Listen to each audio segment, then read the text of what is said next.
Imagine two new employees facing the same unfamiliar task. One does it manually, and the other uses AI and finishes in minutes. The second employee does look more productive, but when the AI makes a convincing mistake, only the first employee notices it. So, who's actually more skilled? Well, over the past year, AI assistants, online courses, and workplace platforms have changed how people learn on the job. In Canada, 19.2% of businesses reported using AI during the previous 12 months, and 44.4% of those businesses changed their training or staffing practices. Our argument is that information technology is both a learning accelerator and an apprenticeship disruptor. It can make training faster, safer, and more accessible, but it can also create false confidence, remove learning opportunities, and deepen inequality. The real question is not whether technology makes us faster, it's whether it builds lasting human capability. First, let's start by talking about the positives. IT can bring learning directly into the moment when a worker needs it. Consider a technician can follow an augmented reality guide while repairing unfamiliar equipment. A nurse can practice an emergency procedure repeatedly in a simulation without risking a patient.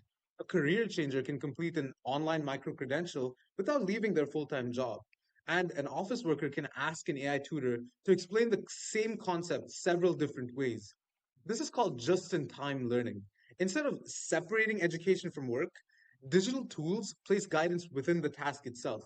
They can personalize pace, language, difficulty, and feedback, reducing barriers created by cost, location, schedules, or previous educational opportunity. A 2026 randomized experiment involving 1,174 adults demonstrates this potential. Participants completed a workplace style problem solving task with or without a generative AI assistant. Without AI, performance gap between people with higher and lower levels of education was 0.548 standard deviations. But with AI, it fell to 0.139.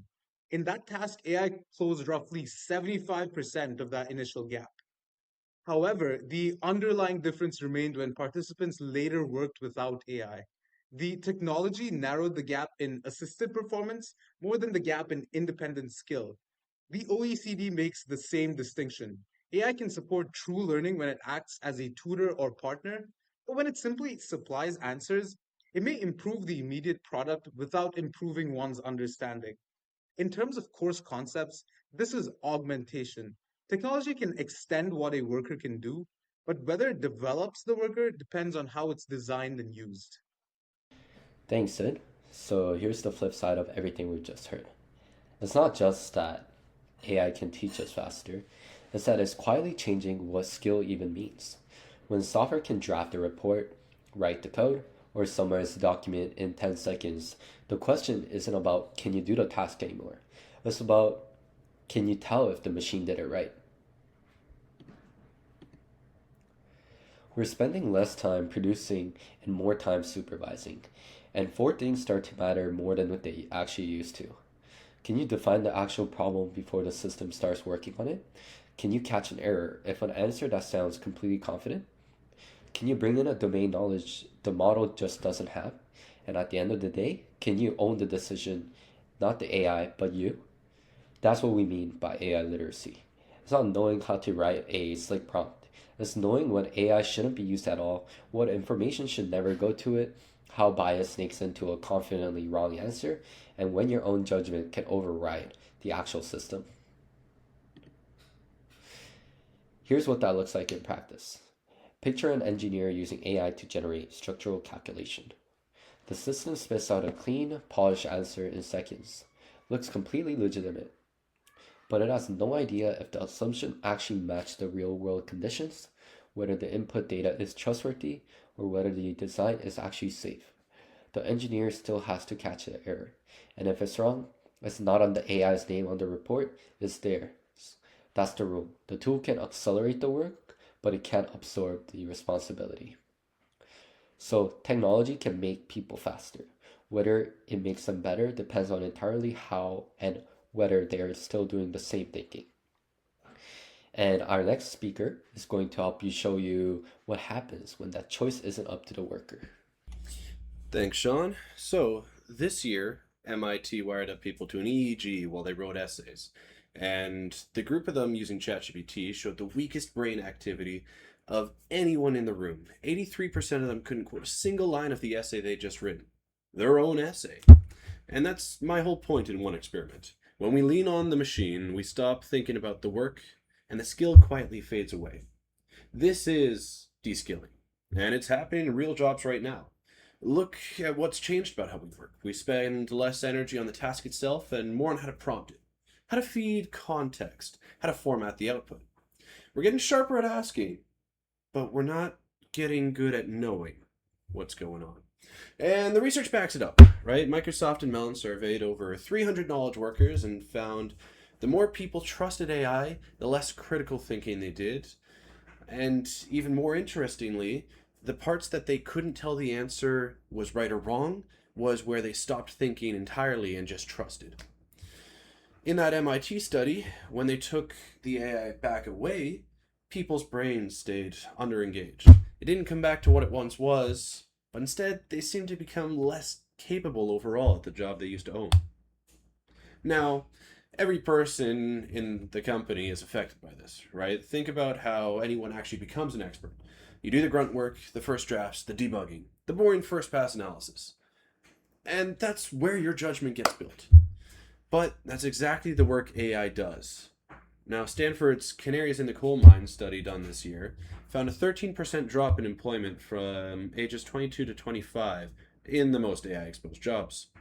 Now, while experienced workers hold steady, the bottom rungs of the ladder are kind of disappearing.